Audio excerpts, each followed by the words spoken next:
Good morning. And to everybody on Zoom, I understand our internet is a little sketchy today. I'm guessing the snow has something to do with that, so if you're having trouble hearing us, sorry. I would invite you to turn to Exodus chapter 16. Last week we started thinking about Israel's time in the wilderness. After they are rescued from slavery in Egypt, they come through the Red Sea and they make their way to the Promised Land, but that journey is a 40-year journey through the wilderness. And they are without resources. They have no food, no water. They are attacked multiple times. They grumble. There's infighting. And that season in the wilderness becomes a paradigm for the human experience of transition. And we all go through this kind of transition from time to time. We don't all live in that space perpetually, but we all experience these pockets of time where we are leaving behind what was, but we're not yet to a new normal. We're just kind of stuck in the middle for a little while. And the wilderness in Exodus and Numbers helps us to understand that experience. Last week we considered that transition is temporary, but it is still uncomfortable. And because it is uncomfortable, the temptation is to rush through it as fast as we can and just get out of it because we don't like being in the wilderness. But that's also a period of time that God uses to do some important work on us. He wants to transform us in the wilderness. It's a crucible. And one of the ways that He works on us is He teaches us. There are things that we learn in the wilderness that you just don't learn in any other setting, at least not to the degree or the intensity that you learn it in the wilderness. The wilderness is a place of learning. It's a place of learning. It's a place to learn about God, to learn about ourselves, and to learn about our limits. But to get really specific, God uses the wilderness to cultivate in us certain habits and attitudes and rhythms that you just don't learn in the regular rhythms and seasons of life. Now, these things we're going to talk about, you can learn them at any time, but the wilderness just has a unique power to teach us these things. So today I want to share 3 things that we learn when we're in the wilderness that we see here in Exodus 16. This is just, I think, an excellent case study in the wilderness. So, look with me at Exodus 16, verses 1 through 3. They set out from Elim, and all the congregation of the people of Israel came to the wilderness of probably Sin, which is between Elim and Sinai, on the 15th day of the 2nd month, after they had departed from the land of Egypt. And the whole congregation of the people of Israel grumbled against Moses and Aaron in the wilderness. And the people of Israel said to them, "Would that we had died by the hand of the Lord in the land of Egypt, when we sat by the meat pots and ate bread to the full. For you have brought us out into this wilderness to kill this whole assembly with hunger." Okay, so they've just crossed the Red Sea. They've been out of Egypt now for all of 2 verses. And already they're starting to complain because the wilderness is uncomfortable. They wish that they were back in Egypt where they had plenty of meat and bread. Now, whether that's an accurate memory of how things were in Egypt, we'll actually talk about that next week. But that's how they remember it. And so they're coming out of this environment where your worth as a human being is measured by your productivity.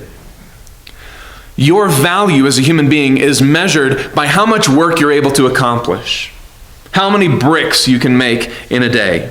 If you're not productive, you're not valuable. That's what Pharaoh says. And so they have been trained to work and to sweat and to be always on the go. They're coming from this environment where resources are scarce and anxiety is high, and there's only so much bread, there's only so much grain, and if you don't work, you don't eat. That's Pharaoh's reality.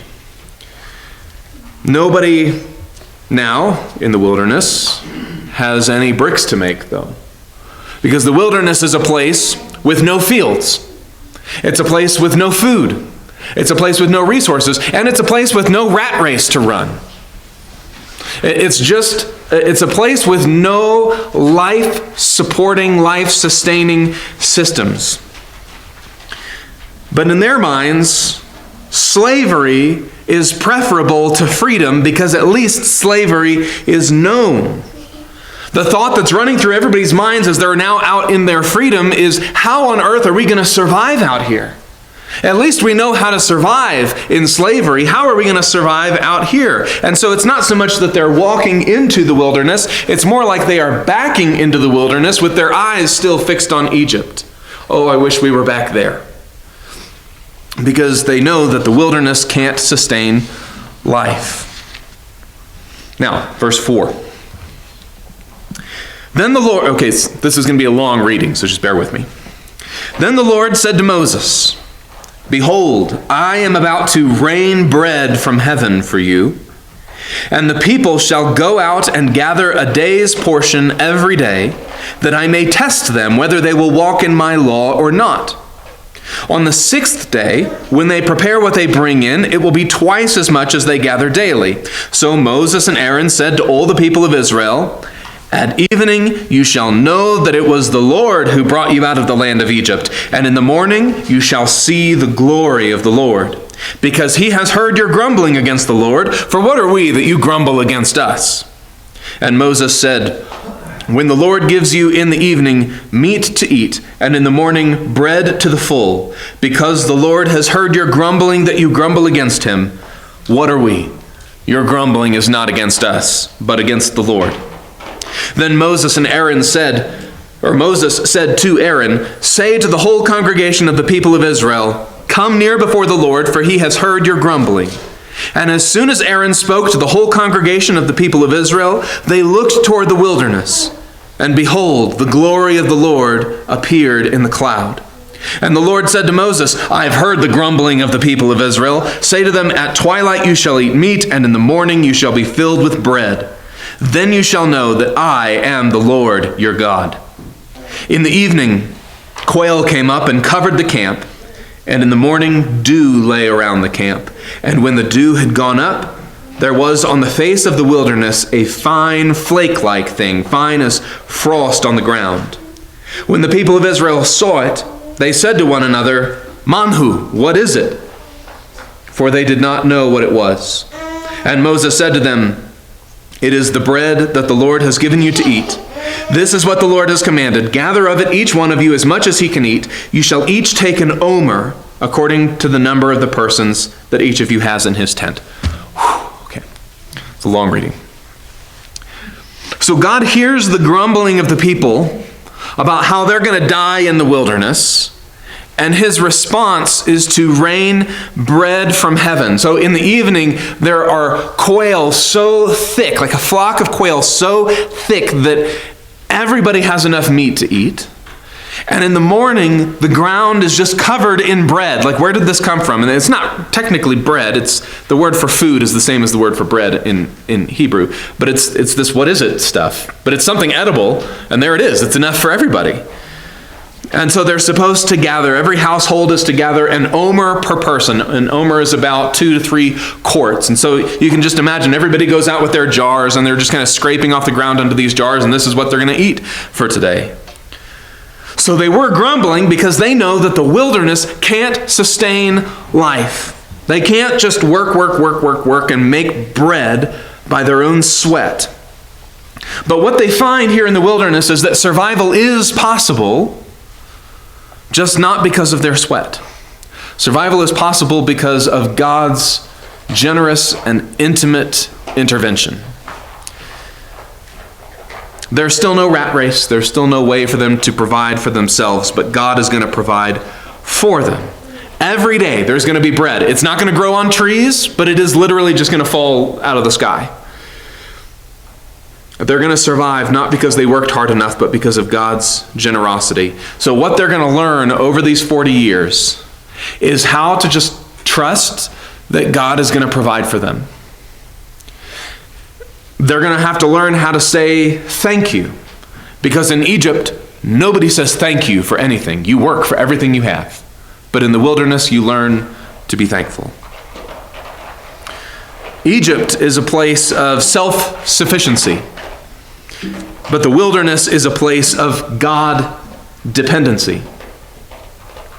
Egypt is a place where you make your way in the world and you control your own fate to some degree, and the wilderness is a place where God has to come through for you or you're not going to make it.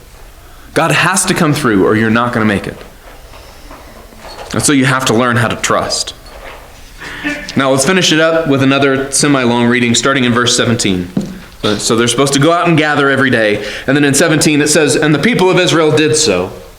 They gathered, some more, some less. But when they measured it with an omer, whoever gathered much had nothing left over, and whoever gathered little had no lack. Each of them gathered as much as he could eat. And Moses said to them, 'Let no one leave any of it over till the morning.' But they did not listen to Moses. Some left part of it till the morning, and it bred worms and stank. And Moses was angry with them. Morning by morning they gathered it, each as much as he could eat. But when the sun grew hot, it melted. On the 6th day they gathered twice as much bread, 2 omers each. And when all the leaders of the congregation came and told Moses, he said to them, 'This is what the Lord has commanded. Tomorrow is a day of solemn rest, a holy Sabbath to the Lord. Bake what you will bake and boil what you will boil, and all that's left over lay aside to be kept till the morning.' So they laid it aside till the morning, as Moses commanded them, and it did not stink, and there were no worms in it. Moses said, 'Eat it today, for today is a Sabbath to the Lord. Today you will not find it in the field. 6 days you shall gather it, but on the 7th day, which is a Sabbath, there will be none.' On the 7th day, some of the people went out to gather, but they found none. And the Lord said to Moses, 'How long will you refuse to keep my commandments and my laws? See, the Lord has given you the Sabbath. Therefore, on the 6th day, he gives you bread for 2 days. Remain each of you in his place. Let no one go out of his place on the 7th day.' So the people rested on the 7th day." So on the first day that this happens, everybody goes outside and they find this fine flake-like stuff all over the ground. And they get their jars and they gather it up. And if there's a family of 6, they get 6 jars full. If there's a family of 2, they just get 2 jars full. But everybody has enough.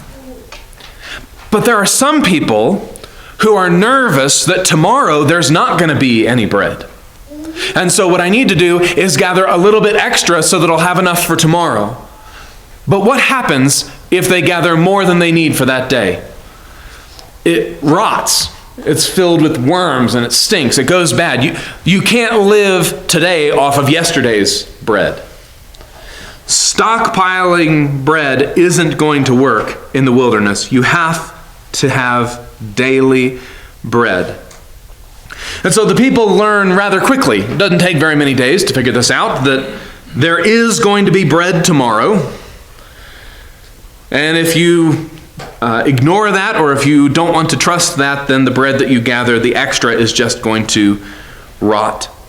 And just as everybody's getting the hang of that, God throws a curveball and says, "Okay, but on the 6th day, I want you to go out and gather extra, gather twice as much as you need, and you can have it for tomorrow."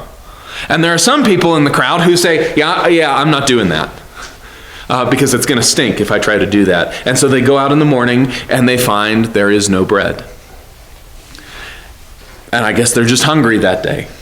But what they have to learn week after week for the next 40 years is that they can take that day off. So on one hand, they're learning not to take more than they need, because stockpiling is like a form of distrust. I don't know if there's going to be enough bread tomorrow. I can't believe that there's going to be enough bread tomorrow, so I'm just going to gather enough for today, or for today and tomorrow. I'm just going to keep as much as I can handle in my tent. That's a form of distrust when it comes to manna. On the other hand, they're also learning that once a week I can stockpile because tomorrow I get to rest. For 400 years, they didn't have a day off. You tell people who haven't had a day off in 400 years that tomorrow you get the day off, and then next week you also get it, and then the next week you also get one. Old habits die hard. That's why they still go out and look for bread. For 40 years they live like this, gathering every day, learning how much they really need, learning what they can get by on, coming to expect that God is going to provide for them, despite the fact that they're not farming, and learning to stay inside every 7 days. What they're learning is that their worth is not measured by their production. Their worth is not measured by their production. Okay, now what does that story have to do with us? Because I imagine that most of us are not going to spend the next 40 years in the wilderness. Maybe Steve, but most of us are not going to live the next 40 years in the desert. But we are in these different wildernesses. We talked about this last week. A lot of us are going through wildernesses, whether that's the bakers with this new business, or several of us with aging parents, or with college, or college just being right around the bend, or grief, or COVID. I mean, a lot of us are in these wildernesses. So what does this have to do with us? Well, this story, I think, is really rich with significance, but let me just draw out 3 things that Israel is learning here, things that we all learn in the wilderness. The first thing he's teaching is actually made really explicit in Deuteronomy 8. And I read this passage last week, but I'll remind us of it. This is Deuteronomy 8, verses 2 and 3. You shall remember the whole way that the Lord your God led you these 40 years in the wilderness, that he might humble you, testing you to know what was in your heart, whether you would keep his commandments or not. And he humbled you and let you hunger and fed you with manna, which you did not know, nor did your fathers know, that he might make you know that man does not live by bread alone, but man lives by every word that comes from the mouth of the Lord. So what was the purpose of the whole manna thing, according to Deuteronomy 8? It's that the people would learn humility. One thing that you learn in the wilderness is you learn to be humble. These temporary, uncomfortable seasons of transition are tools that God uses to instill humility in us. You see, in the regular times, the regular rhythms and seasons of our life where everything is running smoothly, we can fall under the impression that we make our own lives possible, and we kind of run our own show, and it all sort of falls on whether we work hard enough. And in fact, if you keep reading in Deuteronomy 8, God says, when you come into the promised land, be careful that you don't become forgetful of how God provided for you, and then you become proud. Forgetfulness and pride are connected.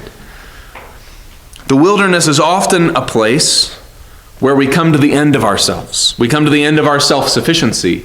It's a place where we often have to ask for help. The wilderness is a place where we have to ask for help.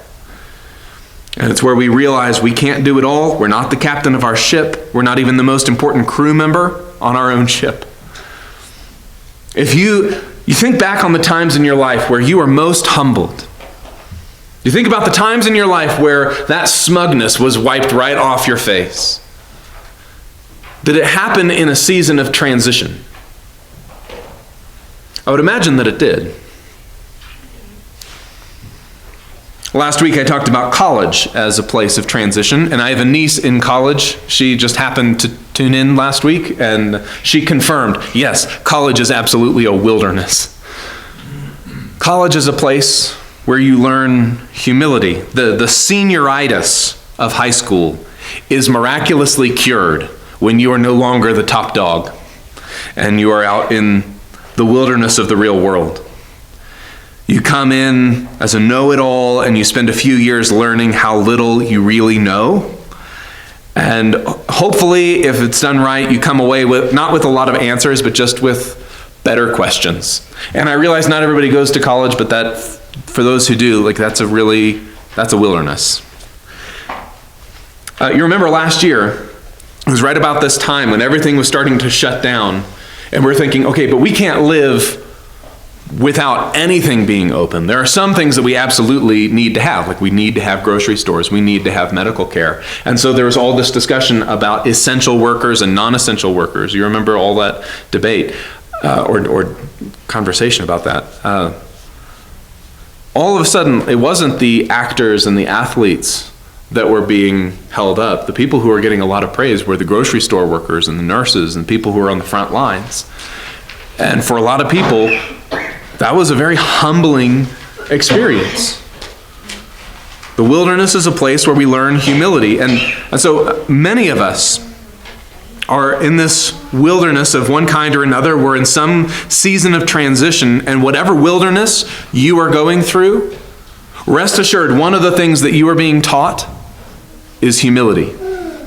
Your pride, your independence, and your self-sufficiency are all being challenged if you're in the wilderness. And that's one of the things that I have had to come to terms with in the last few months as my family's been going through this wilderness of looking for a new ministry. I've had to reckon with the fact that you guys are going to be fine. For as much as I want you to be okay. I love you guys and I want you to do well without me. There's also I want to be needed, but I have to come to terms with the fact that you don't really need me. You're going to be okay. And that's been a humbling experience for me. And in fact, I realize if there's somewhere where you're not okay and something doesn't, there is a big disruption, then I have failed. I have failed to train up people to do the work of the ministry. And I think as this church is looking into the wilderness, as you guys are heading into the wilderness, you are going to learn humility. I don't know how. I don't know what is going to prompt that. But rest assured, your independence or pride or whatever it is as a congregation is going to be challenged. It's going to be confronted. So you're going to be put into these positions where you need for God to come through. Because the wilderness is a place where you're not going to be able to take care of yourselves. You're going to need God to show up. And He will. And He will. Okay, the second thing that Israel learns in the wilderness, in this manna episode, is that every day,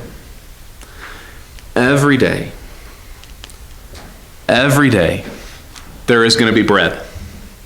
God is going to provide. And when they try to sidestep that and put themselves in a position where it doesn't matter if God provides tomorrow or not, it doesn't go well for them. They are constantly, day by day, put in a position where God has to come through. And so the wilderness is a place that teaches us to trust God. The wilderness teaches us to trust God. It's a place where all of the old is gone and we are on our way to the new. But because the old is gone, all of the systems and the structures and the rhythms that we had that gave us a sense of comfort, they're all taken away. And now we're in a place where God has to come through. And I have to trust Him. I don't have any other options. I just have to trust Him. What the wilderness does, what transition does, is it takes away the illusion that we can control our environment. We are not in control. And that realization that we're not in control of our own lives, that either leads to despair or it's going to lead to trust. The wilderness is trying to teach us to trust in God. But in those uncomfortable seasons, we don't want to trust God. We would much rather stockpile like Israel does. We'd much rather just gather what we're not supposed to because we don't want to trust God. We want to find any kind of way to put ourselves in a position where it's okay if God doesn't come through because we're set. We're good. But if you're in the middle of a wilderness, whatever it is you're going through, you are being challenged to trust God more. Your faith is being tested, whatever wilderness you're in, not in order to break it, but in order to grow your faith. Somebody once said that trust is a peculiar resource. It is built rather than depleted with use. That is, when you trust someone and they come through, you trust them more. And then the next time you trust them and they come through, you trust them more. And the more times you use that trust, the more trust you actually have. Trust in God is not going to be built in times of stability. Trust in God is built in times of volatility. It's built in times of chaos and transition. And the last 5 months have been like that for me. I did what I could. I reached out. I put resumes out or made phone calls or whatever I had to do. I did what I could do. And then there were times where it was just, there's nothing left. Now I'm just in a period where I'm just waiting. And I just need God to come through, because I don't know what else I could do. And I've come to believe that the longer your wilderness is, the longer it is before you get to that new normal, the better you actually learn to trust Him. When I made the announcement that we were going to be looking elsewhere, someone made the comment like, wouldn't it be great if we could find the next guy and he could start the week after you leave? So it would be like, you would preach your last sermon and then the next week you'd have the new guy. And that would be really comfortable, right? And the idea is like no interim, no wilderness. Just jump from, I don't know if I'm Egypt, maybe I'm Egypt, but just jump from one thing to the next. That would be really comfortable. But you would not learn to trust God. You would not learn humility. There's something good that happens in seasons of transition, as uncomfortable as it is. Your faith as a congregation will develop in the next few months as you need God to come through, and then He does. Okay, one more lesson that Israel learns in the wilderness, in the manna episode. They learn that they can finally take a day off.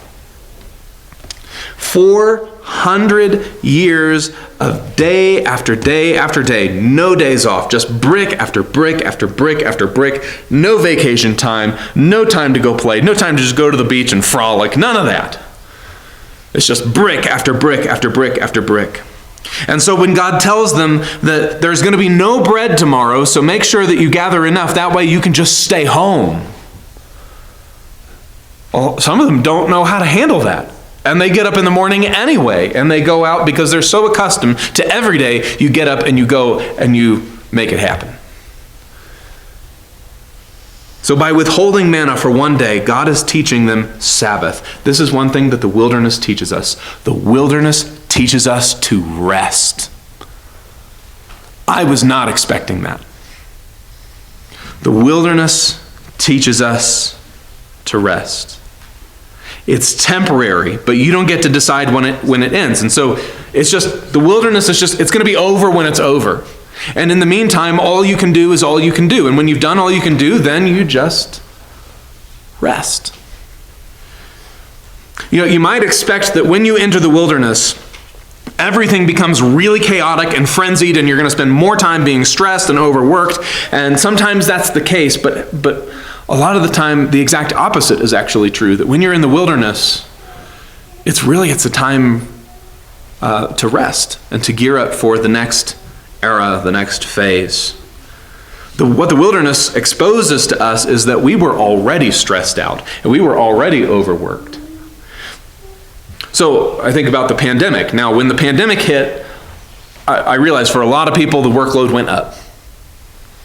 But as a whole, as a society, one of the things we learned is we learned how to spend time with our kids in a way that we just had not done recently. We had a lot more home-cooked meals, a lot more time just sitting around the table and talking with each other. And we learned, you know what, we have been kind of overworked as a society. Now, whether that lesson is going to stick or not, I don't think it will. But that period of transition was trying to get us to learn to rest. A mother who is expecting, especially her first child, is going to hear one piece of advice. We've heard this with every child that was born, but especially with Macy, and that is sleep when the baby sleeps. And Tracy says it with me. Sleep when the baby sleeps. Because you're going to be in this period for the next several months where it's going to be rough. You're adapting to a new reality of having a tiny human in your house. And one of the things you need to be diligent about is learning to rest. And so I would encourage you, whatever wilderness you are in, if you're in some sort of transition, to take it as a season of rest. And not every moment, not every day can be that. Obviously, I get that. But maybe this can be for you a time to cultivate a habit of slowness, a habit of stillness, a time to savor, and a time to be recharged. And I'll admit, this was really hard for me this last week. Just in the last 7 days, I feel like a hypocrite saying this, because like our family's at this point where there's not a whole lot of packing that we can do just yet. Like we've done what we can, but we still need a kitchen and we still need clothes. And so like there's only so much packing we can do. But at the same time, there's not a whole lot left for me to do here. I have a few more sermons I need to crank out. I have a couple more classes maybe. But I need to start winding things down. I need to start pumping the brakes here. And so I'm caught to where I don't have a whole lot to do here, and I don't have a lot to do on this side. And the result that I have been feeling is shame. Because I'm thinking, if I'm not producing, I'm not valuable. Like my self-worth this week was really being tested because I was being challenged to rest. I feel this strong pressure from within myself that I need to be getting stuff done. And if I'm not getting stuff done, if I'm not work, then am I valuable at all? One thing that I did over the course of this wilderness of my own is I reached out to a friend of mine. It's actually not a friend of mine. It's a friend of my dad's. His name is Jim Martin. Jim is the vice president at the Harding Grad School. And he works with a lot of ministers and does consulting and stuff. And I just called him and said, here's what's going on. And I just feel like empty a lot. And I feel like I'm suspended and my feet can't quite touch the ground. And he said, Parker, just rest. Take this as a season of rest. And for me, what that has meant is like getting the good coffee and trying to enjoy my coffee. And just really savor it. Don't just like do it while I'm working, but enjoy it. Or to like take a little bit of a longer shower, because I enjoy long showers. Like I just enjoy standing and feeling the heat. Like so just like enjoy a shower. Giving my kids a little bit of a longer leash. You know, we try to have them in bed at 8:30. And so we have to, back up how much time for bath, how much time for reading books and brushing teeth and all that. It takes them 15 minutes to brush their teeth. So it's like I have to back up. And I used to be really, really diligent about we need to be on this schedule. And right now, one of the things that's meant for me to rest is to just give them a longer leash and say, it is not a big deal. And for me, that's hard. That's hard because I can be a little uptight sometimes. As a church, you guys are in a major transition. You're going to move from one era of this church to the next. And you may continue to feel like you need to be producing. And if you're not producing, if you're not pounding the pavement, if you're not getting after it, then of what value are you? You may tell yourself, the Great Commission didn't just disappear because Parker's not here anymore. And so we need to be busting our tails to. And I'm going to tell you now, there's nothing down that road.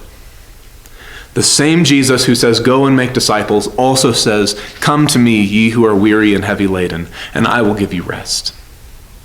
Jesus knows what's going on in this congregation. He knew about this long before we did. So don't be enslaved to the command to produce when today it is time to rest. There will be plenty of time and plenty of work to be done. Get ready for it. So how is this God's word for us today? One important thing for you to consider, based on Exodus 16 and the story of manna, is how is God using your wilderness, if you're in one right now, how is he using that to confront your pride? How is he addressing your independence, your self-sufficiency, and challenging it? Another important thing to think about is how is God using this wilderness to foster faith in him? Where do you need for him to come through? Like where are you butting up against your limits and wrestling with your own inabilities? Because maybe God is using those to draw you toward himself and his own power. Right? Okay, so we tell new mothers, sleep when the baby sleeps. Get rest wherever you can. There's always going to be enough work to do.